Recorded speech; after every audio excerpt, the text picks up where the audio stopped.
In this example, I'd like to apply the supply and demand analysis to a foreign exchange market and consider the impact of a currency devaluation on the local economy and some of the long-term effects of that. And I'd like to do that in the case of the Mexican peso devaluation that occurred in 1994. There have actually been a number of historical periods where the Mexican peso was devalued, but we're going to focus in on this devaluation and consider the two sister cities of San Diego, California, and Tijuana, Mexico, sister towns on either side of the U.S.-Mexico border.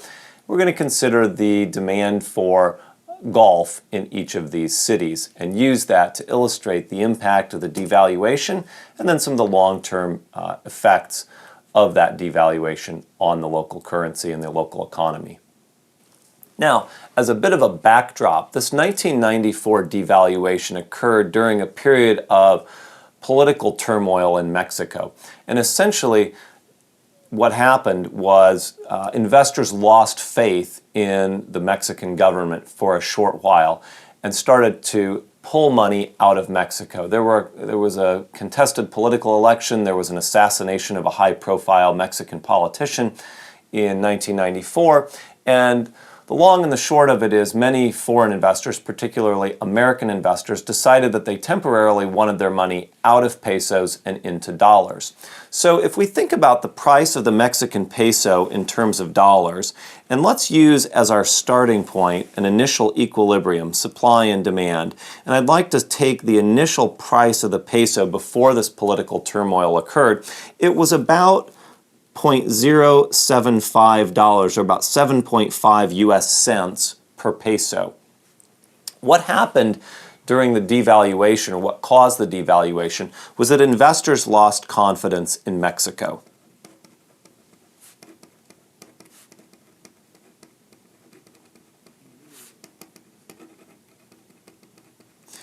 And in particular in the Mexican peso.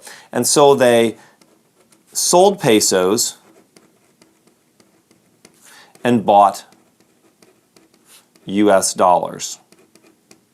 Now I've graphed the price of the peso in US dollars here, and so this is a graph of the pesos. You could also graph the price of the dollar in pesos, which would be the inverse of this, and if that were the case, then you would want to model the supply and demand of dollars. Remember, the supply of pesos is equal to the demand for dollars in the foreign exchange market, and the demand for pesos is equal to the supply of dollars in the foreign exchange market. So much of this can be done as a mirror image calculation in a corresponding graph of dollars. Here I'm using pesos, or the price of the peso in dollars.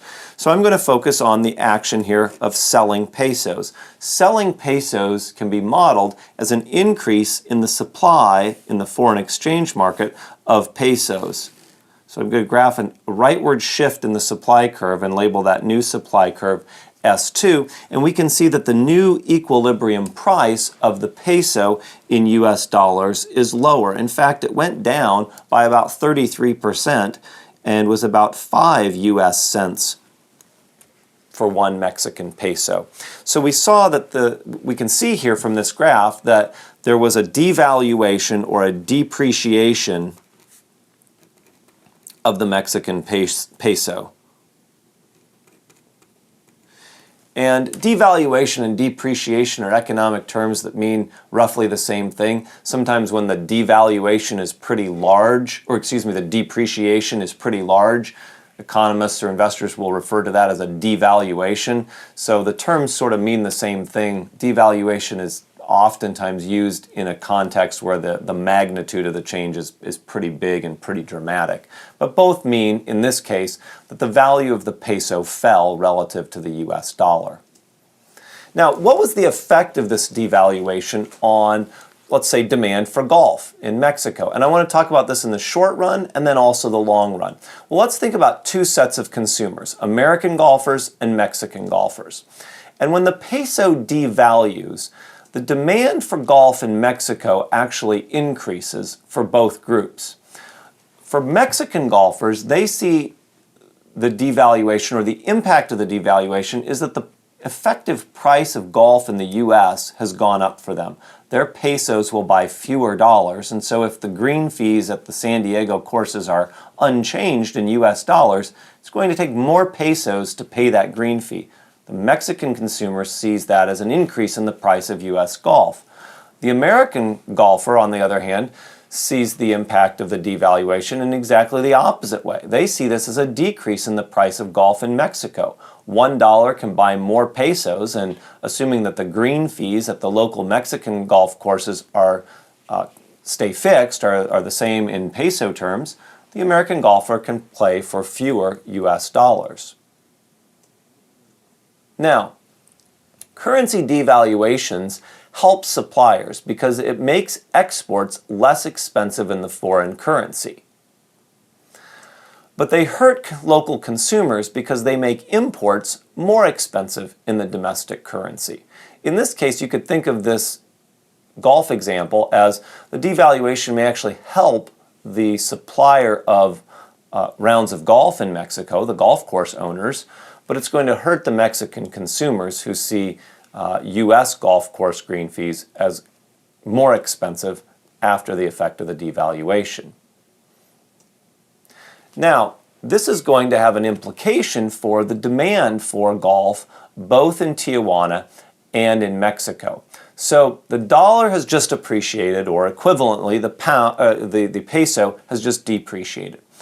What is the effect on the actual demand for golf in San Diego and Tijuana? Here we see another supply and demand curve, but now this is not the foreign exchange market that we were considering a little bit ago. This is the market for golf. The price and the quantity of rounds of golf, both in Tijuana, Mexico, the left-hand side, and in San Diego, the right-hand side.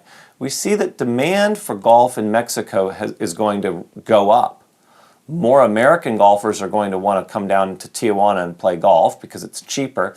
And fewer Mexican golfers are going to go to San Diego, so more Mexican golfers will stay in Tijuana and play. So we see an increase in the demand for golf in Tijuana. That's modeled by a rightward shift in the demand curve. At the same time, we see a drop in the demand for golf in San Diego. Again, fewer Americans are staying home to play golf, and more are going to Tijuana, and fewer Mexicans are coming to San Diego. And that decrease in demand for the American golf is modeled as a downward or leftward shift in the demand curve. The supply of golf in Tijuana and Mexico is relatively fixed. You can see the supply curve is almost straight up and down. It's very difficult in the short run to add capacity, say build another golf course. That typically will take 6 to 18 months. In the short run, the supply is relatively fixed. Now, you can stretch it a little bit, maybe opening up a few minutes before sunrise or closing down a few minutes later after sunset than you normally would, and in that way maybe squeeze out a little bit more supply. But in general, supply here is pretty fixed, pretty vertical supply curve. And what do we see then? The impact of the currency devaluation actually has an impact on prices.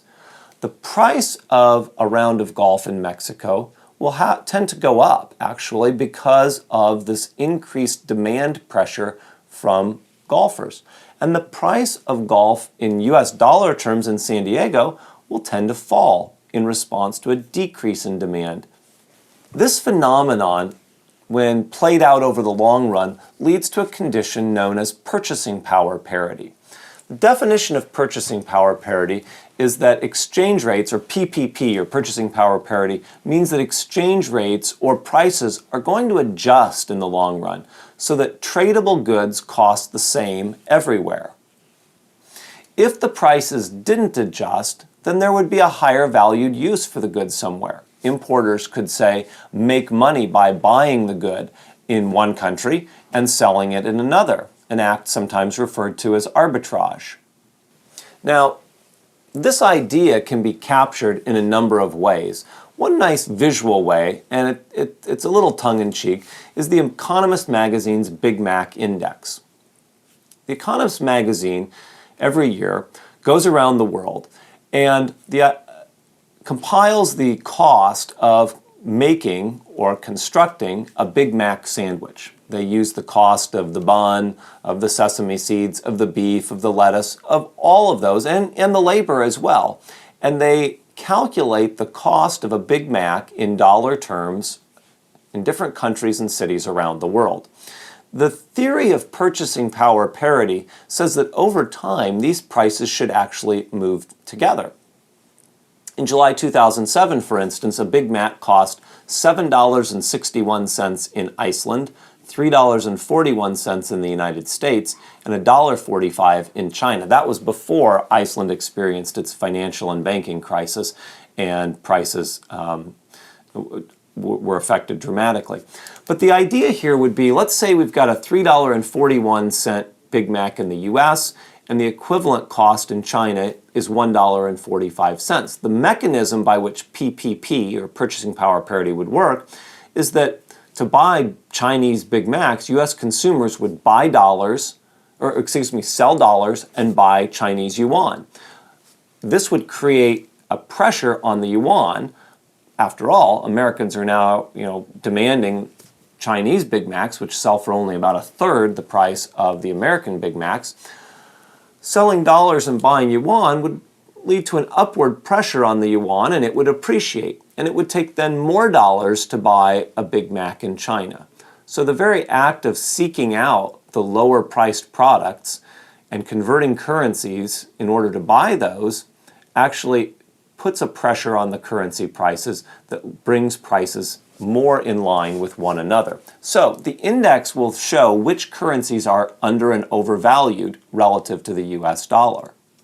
This is the example of prices that I was talking about in the Economist Big Mac index. And then the idea, again, would be that if American consumers saw that Big Macs were selling cheap in China, they could go over to China, buy those Big Macs, and in order to complete the arbitrage circle, actually bring those back to the US. So US consumers would sell their dollars and buy Chinese yuan, buy the Big Macs, ship them back to the United States, which, imagining the shipping containers and the time that might take does get a little disgusting, but bear with the example. The yuan would appreciate, and it would then take more dollars to buy the Big Mac in China than it previously had. The yuan would appreciate, and the difference between the dollar price of a Big Mac in China and the dollar price of a Big Mac in the United States would shrink. So the index will then show which currencies are over and undervalued relative to one another. Here's an excerpt from that 2007 Big Mac Purchasing Power Parity Index, and shows that at the time, Scandinavian countries, Norway, Switzerland, were overvalued relative to the US, and currencies in China and Russia were relatively undervalued. By Googling an interactive Big Mac index, you can get a real-time current version of this measure put out by The Economist magazine. It will give you a good insight in terms of which currencies are over and undervalued relative to the US dollar.